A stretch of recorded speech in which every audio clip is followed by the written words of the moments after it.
Good morning बच्चों। आज हम वर्ण विचार चैप्टर में व्यंजन को पढ़ेंगे। इससे पहली वीडियो में आपने स्वर के बारे में समझा था। आज हम व्यंजन को कंटिन्यू करेंगे। व्यंजन किसे कहते हैं? जो वर्ण स्वरों की सहायता से बोले जाते हैं। ये ध्वनियाँ स्वतंत्र नहीं होती, इन्हें व्यंजन कहते हैं। उच्चारण के आधार पर व्यंजन 3 प्रकार के होते हैं। पहला है स्पर्श व्यंजन। स्पर्श जैसा नाम से पता चल रहा है, स्पर्श मीन्स छूना। जब इन व्यंजनों का उच्चारण करते समय हवा कंठ से, तालु से, मूर्धा से, दांत से और होंठ को छूती हुई बाहर आती है, वे स्पर्श व्यंजन कहलाते हैं। क से म तक सभी व्यंजन स्पर्श व्यंजन कहलाते हैं। इनकी संख्या 25 है। अंतस्थ व्यंजन, अंतस्थ का अर्थ होता है बीच में स्थित। इन व्यंजनों का उच्चारण करते समय हवा मुख में किसी भी भाग को नहीं छूती। जो हमारी जीवा होती है, जीभ होती है, वो मूर्धा, कंठ, तालु किसी भी भाग को नहीं छूती। इनकी संख्या 4 है। उसके बाद आता है हमारा ऊष्म व्यंजन। ऊष्म का अर्थ होता है गर्मी। जब इन व्यंजनों का उच्चारण करते समय हवा मुख से बाहर निकलती है और गर्मी पैदा करती है, वो ऊष्म व्यंजन कहलाते हैं। इनकी संख्या 4 है।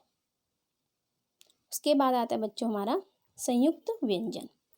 संयुक्त मतलब 2 भिन्न व्यंजन जब आपस में संयोग से बनते हैं और नए व्यंजन का निर्माण होता है, वो हमारा संयुक्त व्यंजन कहलाता है। ये संख्या में 4 होते हैं, श, त्र, ज्ञ और श्र।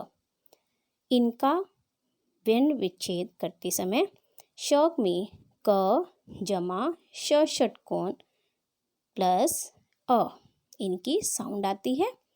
क में और श में हलंत लगता है क्योंकि ये दोनों ही व्यंजन है और अ हमारा स्वर है।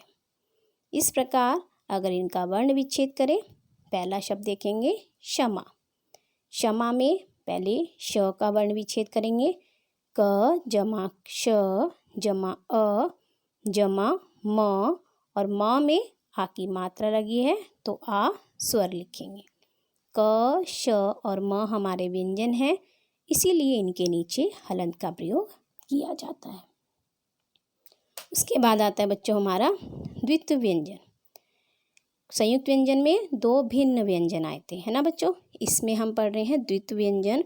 द्वित्व व्यंजन में जब सेम एक जैसे ही 2 व्यंजन साथ साथ आए तो वे हमारा द्वित्व व्यंजन कहलाता है। जैसा पहले उदाहरण लिखा है, आधा क और पूरा क, ये दोनों ही समान व्यंजन आए हैं और इनसे शब्द बना धक्का। सेकेंड एग्जाम्पल है आधा च पूरा च, उससे शब्द बना बच्चा। इसके बाद बच्चों हम देखेंगे र के विभिन्न रूप। र के विभिन्न रूप पढ़ने से पहले हम पढ़ेंगे बच्चों पाई। पाई अर्थात डंडा या लाइन, जिसको आप डंडा या लाइन बोलते हो। ये 3 प्रकार से लगाई जाती है। पहली होती है खड़ी पाई वाले व्यंजन। जब व्यंजनों में पूर्ण खड़ी पाई होती है, पूरी लाइन होती है, जैसे कि क, ख, म, इनमें पूरी लाइन आ रही है ना, ये हमारे हुए खड़ी पाई वाले व्यंजन।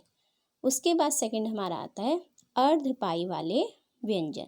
इनमें आधी पाई होती है, जो लाइन होती है, डंडा होता है, वो आधा आता है। जैसे हमारे व्यंजन हैं ट, ठ, ड, ढ और द।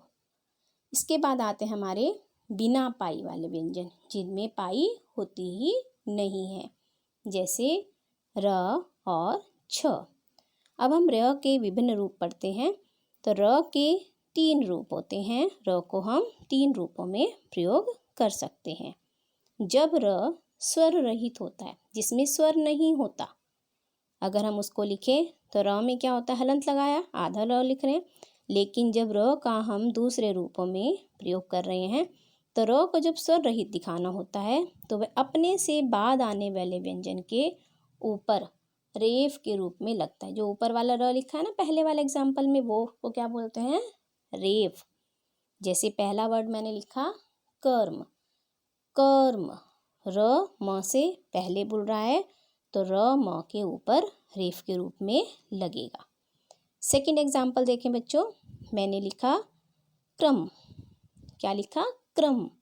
तो र स्वर सहित हो गया, र में स्वर की साउंड आ रही है, जबकि क जो था वो स्वर रहित हो गया। इसमें पाई के साथ लगता है ये र। अब क में क्या था, पाई थी, लाइन थी ना, तो उसमें ये र लगा और पाई वाले वर्ण को ये स्वर रहित कर देता है, जबकि र क्या हो जाता है, स्वर सहित। यानी कि र में स्वर की साउंड आएगी और क में जो पाई वाला शब्द है, वर्ण है, वो स्वर रहित हो जाएगा। थर्ड एग्जाम्पल है बच्चों, इसका आकार क्या है, उल्टा वी। उल्टे वी की तरह लगता है। ये हमेशा ट, ठ, ड, ढ के साथ लगता है और इनको स्वर रहित करने के लिए ही लगाना पड़ता है। इसके बाद बच्चों हम पढ़ते हैं वर्ण विच्छेद। विच्छेद का अर्थ होता है अलग अलग करना। शब्द के वर्णों को अलग अलग करना वर्ण विच्छेद कहलाता है। अब पहला एग्जाम्पल मैंने लिखा अमर। अमर का अगर हम वर्ण विच्छेद करें तो पहला शब्द हमारा है अमर। इसमें 3 वर्ण यूज हुए हैं, अ, म और र। अ क्या है, एक स्वर है, इसीलिए इसको एज इट इज लिखा जाएगा। उसके बाद म हमारा व्यंजन है, इसीलिए उसमें म में हलंत लगाया, उसमें अ की साउंड आई तो उसमें अ लगाया, प्लस र भी हमारा एक व्यंजन है, उसमें हलंत लगाया और उसमें अ स्वर लगाया।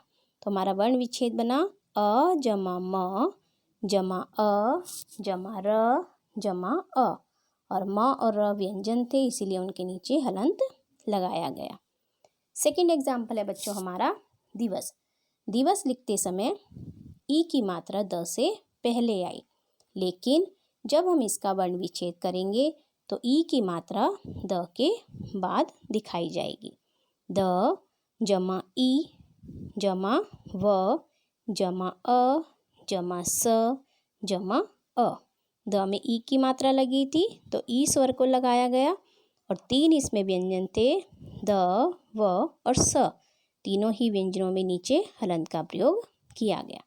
इस प्रकार आप वर्ण विच्छेद का अभ्यास करेंगे।